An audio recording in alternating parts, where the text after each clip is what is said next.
Pemirsa, satu pekan terakhir ini sorotan publik terarah kepada pemerintah Provinsi DKI Jakarta pasca terkuaknya anggaran pengadaan lem serbaguna. Dalam segmen Jakarta, reporter Marcelina Temondo akan menelusuri lebih jauh bagaimana anggaran dirumuskan dan seharusnya diawasi. Silakan Marcelina. Ya, Wahyu, polemik rancangan APBD Provinsi DKI Jakarta tahun 2020 memang masih terus bergulir. Berdasarkan penelusuran kami, tim liputan Metro TV, ada sejumlah fakta dan pernyataan yang penting dan menarik untuk disimak terkait dengan sejumlah anggaran yang dinilai janggal dalam RAPBD Provinsi DKI Jakarta tahun 2020. Seperti salah satunya adalah anggaran belanja lem Aibon yang dianggarkan senilai lebih dari 82 miliar rupiah. Namun apakah sebenarnya total harga 82 miliar rupiah tersebut sudah sesuai dengan realita harga lem Aibon di pasaran? Berikut ini adalah liputan dari reporter Sisilia Sinabariba dan juru kamera Sinta Novita.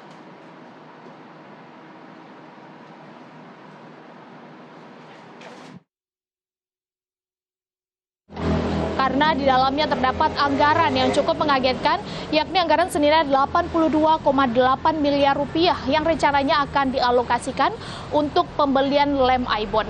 Anggaran ini diajukan oleh Suku Dinas Wilayah 1 Kota Jakarta Barat atau Suku Dinas Pendidikan Wilayah 1 Kota Jakarta Barat dan akan dibagikan kepada 37.500 orang dengan harga satuan lemnya senilai Rp184.000.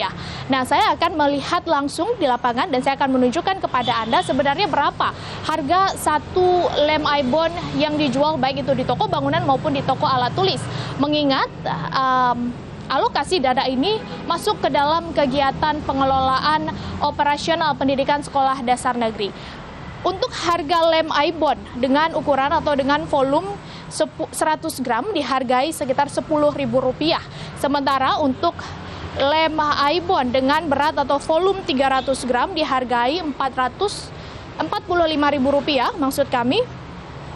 Kemudian untuk harga lem Aibon dengan berat 700 gram dihargai sekitar Rp65.000. Sementara itu untuk lem Aibon dengan volume 1 liter berdasarkan penelusuran kami di beberapa situs toko online yang ada di internet, harganya itu sekitar Rp180.000 atau dengan harga tertinggi yakni Rp195.000. Hingga saat ini Gubernur DKI Jakarta mengungkapkan masih terus akan mengevaluasi dan menginvestigasi lebih lanjut seperti apa sebenarnya pengalokasian anggaran yang akan dilakukan oleh pemerintah Provinsi DKI Jakarta. Kita tunggu nanti seperti apa hasilnya sehingga nanti anggaran yang diajukan oleh pemerintah Provinsi DKI Jakarta dapat dialokasikan dengan baik dan maksimal sesuai dengan fungsinya. Dari Jakarta, Sisilia Sinabariba, Sinta Novita, Metro TV.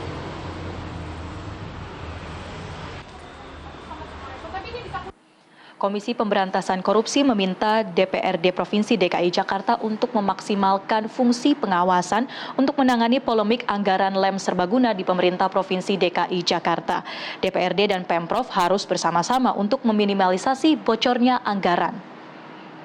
Meski ujungnya penganggaran lem serbaguna dinyatakan fiktif, KPK menilai hal ini sebagai pembelajaran. Legislatif DKI Jakarta harus menjadi mitra kritis bagi Pemprov DKI Jakarta dalam penyusunan APBD agar tidak terjadi negosiasi antar lembaga seperti yang terjadi di beberapa wilayah di Indonesia. Juru bicara KPK Febri Diansyah menyatakan KPK siap membantu terutama dalam menangkal potensi korupsi dalam penganggaran APBD. Berikut ini pernyataan lengkapnya dari juru bicara KPK Febri Diansyah. Keberatan dari DPRD, mestinya kalau ada persoalan dalam penganggaran itu tidak akan lolos, kecuali ada negosiasi yang terjadi antara pemerintah daerah dan DPRD seperti yang pernah terjadi di beberapa daerah di Indonesia. Jadi kami lebih melihat saat ini dalam konteks proses yang sedang berjalan ini, pengawasan dari DPRD menjadi sangat penting. Jadi agar DPRD bisa menjadi katakanlah mitra yang kritis menjalankan fungsi pengawasannya. Ya pemirsa, setelah hebohnya soal anggaran yang janggal dari RAPBD DKI Jakarta tahun 2020, kemudian dokumen dari RAPBD tersebut seakan lenyap dari situs resmi APBD sehingga masyarakat kemudian menjadi sulit untuk bisa mengawasi seperti apa RAPBD dan juga komponen-komponen di dalamnya. Sebenarnya seperti apa mekanisme pengawasan yang kemudian bisa dilakukan oleh publik? Saat ini saya akan berbincang bersama dengan salah satu anggota DPRD DKI Jakarta dari fraksi Partai Nasdem. Saya sudah bersama dengan Ahmad Lukman Jupiter. Selamat siang, Pak Jupiter. Ya, selamat siang. Baik, Pak, sebenarnya bagaimana cara publik untuk bisa mengakses dan juga melihat rancangan APBD Provinsi DKI Jakarta khususnya untuk tahun anggaran 2020? Untuk membuka, sebetulnya semua publik bisa melihat di website di apbd.go.jakarta.id. Nah, kemudian di situ mereka bisa membuka, di situ ada kolom-kolomnya, termasuk dengan dinas-dinas terkait dengan anggarannya berapa, di situ semuanya lengkap. Itu di tahun 2019. Untuk di tahun 2020 memang masih dibahas dan kami masih mengkaji ketika rancangan KUA PPS itu dirapatkan, itu di komisi. Setelah dirapatkan di komisi, kemudian baru dimasuklah kami rapat lagi untuk di Banggar. Seperti Apakah itu. bisa kita tunjukkan bersama di belakang di plasma ini sebenarnya memang tidak ada begitu ya di dalam website apbdjakarta.go.id ini ya Pak? Bisa saya tunjukkan. Oke. Untuk ya betul. Jadi Ini website yang APBD. bisa diakses oleh publik. Betul, yang bisa diakses oleh publik apbd.jakarta.go.id. Nah, kemudian di sini ada informasi publik yang bisa dibuka di tahun 2016, kemudian 2017, 2018, dan 2019. Kemudian di sini dimasuk ke APBD Provinsi DKI Jakarta tahun 2019, diklik di penyempurnaan penyesuaian hasil anggaran. Ini untuk evaluasi tahun 2019 ya? 2019, iya betul. Oke, lalu kemudian untuk tahapan-tahapan untuk bisa kita mengakses RAPBD yang tahun 2020 ini sebenarnya di mana Pak? Apakah tombol untuk mengkliknya juga sudah tidak ada begitu atau seperti apa Pak? Untuk di 2020, memang untuk di 2020 belum bisa untuk diakses oleh publik karena memang belum ada ketok palu juga, belum ada final dari anggota DPRD. Artinya, untuk sekarang ini belum ada komponen yang dicantumkan oleh masing-masing dinas karena tahapannya itu ketika anggaran yang sudah mereka cantumkan, maka masing-masing dinas SKPD, Satuan Perangkat Kerja Daerah ini harus memaparkan di masing-masing komisi. Nah, ketika mereka sudah memaparkan anggaran-anggaran yang ingin mereka beli, di situ baru akan ada komponen-komponennya. Jadi prosesnya sebetulnya masih panjang dan kami masih memiliki waktu sampai 30 November untuk mengkaji dan memeriksa melalui komisi. Setelah rapat di komisi, baru nanti finalisasinya di rapat Banggar.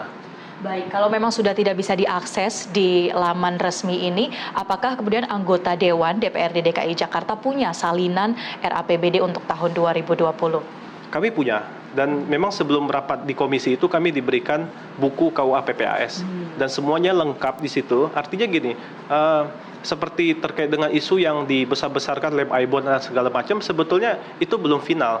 Jadi kita mencari sebuah kesalahan ataupun ini, ya saya kira kita harus mengkaji dulu karena semuanya pasti akan dijelaskan di rapat komisi. Lalu sebenarnya yang saat ini sedang bergulir ini tahapan apa Pak? Dan kemudian bisa juga direview sedikit tahapan penyusunan RAPBD dari awal seperti apa? Ya, penyusunan tahapan RAPBD itu dilakukan dari penyusunan awalnya adalah dari penyerapan aspirasi dari masyarakat. Nah, kemudian juga dilakukan oleh Musrembang melalui RPKMD dan juga diproses tahapan itu langsung ke Satuan Kerja Perangkat Daerah. Nah, di situ dibawalah rapat ke komisi, masing-masing komisi, mereka akan memaparkan terkait dengan anggaran yang mereka minta untuk disetujui, mereka akan memaparkan kegiatan-kegiatan maupun pembelian-pembelian untuk keperluan terutama untuk di masyarakat. Saat ini DPRD tentunya sedang mereview begitu ya, apa saja komponen-komponen dalam anggaran itu. Lalu kemudian kalau salinan komponennya ini tidak ada di tangan DPRD, apakah itu kemudian akan menghambat prosesnya? Saya kira tidak menghambat ya, karena memang kami masih memiliki waktu sampai 30 November dan SKPD juga menyampaikan terkait komponen-komponen apa saja yang sudah diajukan. Dan memang mereka sangat terbuka pada saat dalam rapat kami juga mengajukan pertanyaan-pertanyaan yang memang pertanyaan itu yang sudah semestinya kami tanyakan terkait dengan pengajuan anggaran seperti apa. Dan semua masing-masing anggota DPRD sesuai dengan fungsi pengawasan kami perlu tahu itu gitu. Selain dengan prosesnya, ini juga ada sistem e-budgeting yang kemudian menjadi sorotan publik juga, yang berdasarkan pernyataan dari Gubernur Anies Baswedan ini sepertinya ada kesalahan sistem yang kemudian juga ia sempat mengeluarkan pernyataan akan memperbaharuinya. Kalau dari fraksi Partai Nasdem di DPRD DKI, apa kemudian usulan untuk kedepannya sistem seperti apa yang baik untuk penganggaran di Pemprov DKI? Sebetulnya untuk e-budgeting menurut saya sudah cukup baik. Nah, hanya saja saya meminta kepada teman-teman seluruh anggota DPRD untuk lebih mengawasi lagi, terutama pada saat di rapat komisi. Nah, saya kira e-budgeting itu sebuah sistem yang sudah cukup baik. Baik, dan terkait dengan e-budgeting tersebut, memang tadi saya sempat menyatakan juga bahwa Gubernur DKI Jakarta Anies Baswedan sempat menyatakan tengah membangun sistem baru untuk menggantikan e-budgeting yang telah berlaku sejak era Gubernur Basuki Cahayapurnama. Namun saat ini Anies Baswedan memang masih enggan untuk merincikan seperti apa sistem yang baru tersebut. Berikut ini adalah pernyataan selengkapnya dari Gubernur DKI Jakarta Anies Baswedan yang dinyatakannya dalam program Metro TV Newsroom. Ya memang angka walaupun kegiatannya ada jajaran segitu. Pemprov yang mengatakan ini kesalahan input, Ya, salah itulah ketik. yang terjadi ketika sistemnya memungkinkan orang mengisi apa saja.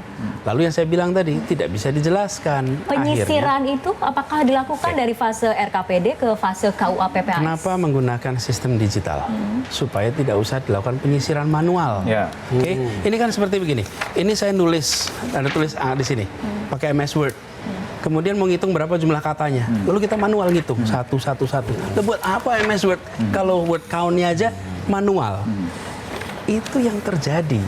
Sehingga kalau dikatakan penyisiran, kan aneh, sistem digital disisir secara manual. Jadi yang harus memastikan bahwa angka yang dimasukkan itu adalah akurat. Karena itu sistem Siapa? di-upgrade. Kenapa? Karena itu sistemnya harus di-upgrade. Sistemnya Jadi seperti apa ya? Yang sekarang bisa itu menyelesaikan Oke. menjadi Jadi solusinya. sebelum sistem itu dipakai, kita akan pakai mulai Januari 2020. Sudah jadi. Jadi selama 1 tahun kita ini membuat upgrade-nya. Oke, tahun 20 akan dibikin.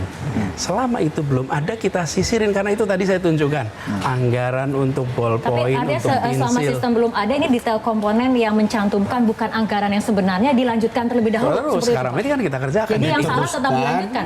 Lalu Itu- kemudian akan selesai di DPR, begitu Pak? Di DPRD. Ya, kita koreksi terus. Jadi anggaran itu ketika rencananya sudah ada, dikirimkan, kemudian bukan terus selesai, di sini koreksi terus.